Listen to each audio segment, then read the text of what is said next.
ایک بہت لوگ سوال پوچھتے ہیں کہ بھئی داڑھی رکھ لینے کا کیا فائدہ، داڑھی رکھ لینے سے کیا ہوتا ہے؟ اصل تو انسان کے اخلاق ہیں، ہمیں اپنے اخلاق کو اچھا کرنا چاہیے، ہمیں اپنے کردار کو اچھا کرنا چاہیے، اپنے معاملات کو صحیح کرنا چاہیے۔ یہ ظاہری رکھوانا، داڑھی رکھنا، یہ تو ایک بناوٹی چیز ہے، ظاہری چیز ہے، اس کو اوپر کیوں آپ لوگ اتنا زور دیتے ہیں؟ تو یہ بھی سمجھ لیجئے کہ اس کے اوپر زور کیوں دیا جاتا ہے۔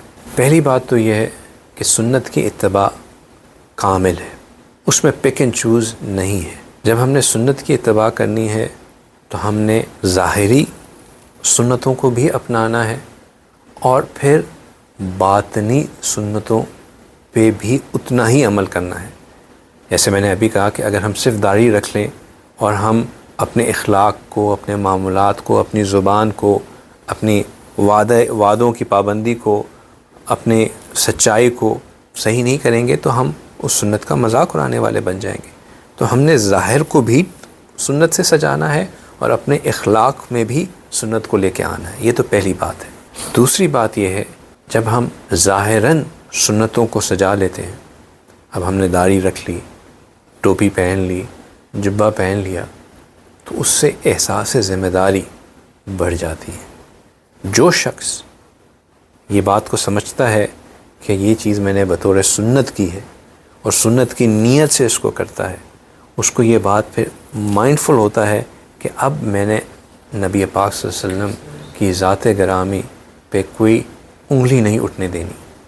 یہ نہیں ہونے دینا کہ میری وجہ سے کوئی یہ کہہ سکے کہ دیکھو یہ دین والے ہیں، کہ دیکھو یہ ایمان والے، ایمان کی ترغیب کرنے والے ہیں، یہ سنت کی تعلیم پھیلانے والے ہیں۔ حرکتیں دیکھو ان کی، باتیں سنو ان کی۔ جو ہمارے ملک میں مولویوں کے اوپر تنقید ہوتی رہتی ہے، وہ اس لیے نہیں ہوتی رہتی کہ جو علماء حضرات ہیں وہ ایسی حرکتیں کرتے ہیں، وہ اس لیے ہوتی رہتی ہے کہ بہت سے حضرات داڑھی ٹوپی رکھ کے پھر باتیں ایسی کرتے ہیں، کام ایسے کرتے ہیں کہ وہ پورے کے پورے دین کا مذاق بننے کا سبب بن جاتی۔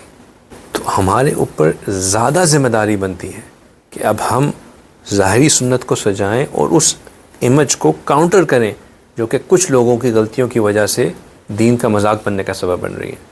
ہم ظاہری سنت بھی رکھیں اور اپنے اخلاق کو بھی اچھا رکھیں اور دوسروں کے ساتھ معاملات بھی صحیح طریقے سے کریں، تاکہ لوگ جو ایک طرف آپ کے دین سے پٹ آف ہو رہے ہیں وہ دوسرا اٹریکٹ بھی ہوں، ان کے دل میں اس کی تقویت آئے کہ ہاں بھئی ایسے بھی ہوتے ہیں دین والے۔